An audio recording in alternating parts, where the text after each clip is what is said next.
গুরু মহারাজ GBC থেকে বলেছেন যে অভক্ত না অদীক্ষিত ভক্ত, দীক্ষা প্রাপ্ত হয়নি, সে প্রভুই হোক বা মাতাজি হোক, সুন্দরী হোক বা অসুন্দরী হোক, সেটা বড় সমস্যা না।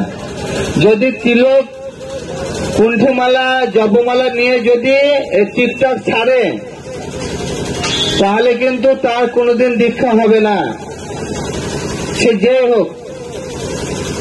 আর দীক্ষিত ভক্তরা যদি তিলকমালা পরে, জপমালা নিয়ে কোন ছবি ছেড়ে তার সঙ্গে হিন্দি গান, আধুনিক গান এসে লাইলাপ্পা যদি দেয়, তাহলে সে কিন্তু ইসকন থেকে তার নাম করে, ইসকনের সঙ্গে কোন সম্পর্ক রাখতে দিবে না। গুরু মহারাজ নিজে বলেছেন, এবং বলেছেন যে এই তিলকমালা, কুণ্ঠিমালা, ধুতি পাঞ্জাবি এগুলো কোন প্যান্ডেলে ভাড়া করার জিনিস নয়,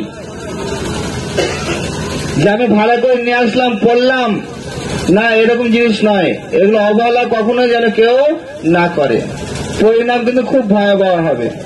বারবার সাবধান করে দেওয়া হচ্ছে যেন, এবং প্রতিটা বাবা মারও কর্তব্য যেন ছেলেপেলেরা যেন এগুলো না করে। এখন আমাদের দীক্ষিত ভক্ত ছেলেপেলেরা এগুলো করছে, ছাড়ছে, হিন্দি গান, এই গান সেই গান ছাড়ছে। আমার মাথায় ঢুকে না যে কি করছে।